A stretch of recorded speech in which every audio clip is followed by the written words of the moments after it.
Arusha zitafanyiwa maboresho, kama ni barabara sehemu za lami basi zitafanyiwa surfacing. Lakini ukiangalia barabara hii ya kutoka Kilombero kwenda mpaka uwanja wa ndege, juzi waziri wa ofisi ya waziri mkuu TAMISEMI Mheshimiwa Profesa Dr.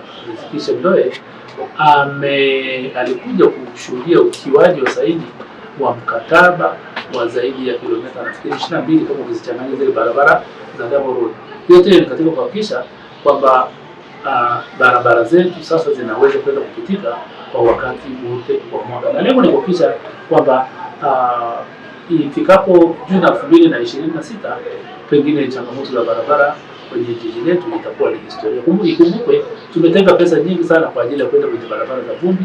Hii ni kwa ajili ya zile kata ambazo ziko kusini mwa halmashauri ya jiji la Arusha, ambapo maji yote ya mvua zinazonyesha huko juu inaelekea huko chini. Kwa hiyo mimi nafikiri halmashauri tumefanya kile ambacho tunastahili kufanya kwa kuwapa ushirikiano TARURA na kuongeza pesa zingine ili barabara zetu ziweze kupitika wakati wote.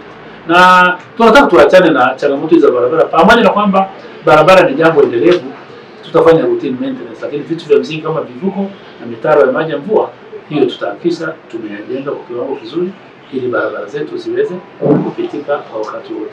Nikirudi upande wa swali lingine la wafanyabiashara na utozwaji wa faini mbalimbali, hapa kuna mambo mawili ambayo waandishi wa habari mnatakiwa muelewe. Kuna tatizo la wafanyabiashara kutokulipa kodi zao kwa wakati. Na sasa unakuta mtu amelimbikiza kodi yake kwa miezi 10, 15, 20 akikumbushwa kila mara. Sasa kuna saa inafika wataalamu wale nao binadamu, uzalendo na uvumilivu na washinda. Ukiona mtu amefungia biashara sio kwa sababu anadai kodi labda ya mwezi mmoja au miezi miwili, amelimbikiza ile kodi kwa muda mrefu. Lakini nikashauri kwamba hapa pande mbili zote zifanye kazi zao kwa weledi na kwa umakini mkubwa. Wafanya biashara wawe na utamaduni wa kulipa kodi zao mbalimbali. Kulipa kodi ni uzalendo, kwa sababu kodi hizi tunazolipa wananchi ndio inaenda kufanya miradi ya maendeleo katika halmashauri yetu na katika kata zetu 25.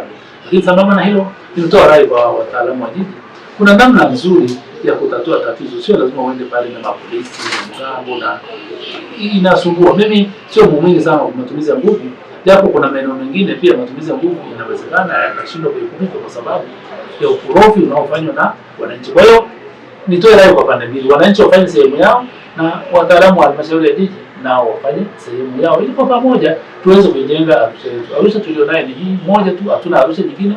Kila mtu ana jukumu la kushiriki kuijenga. Asante.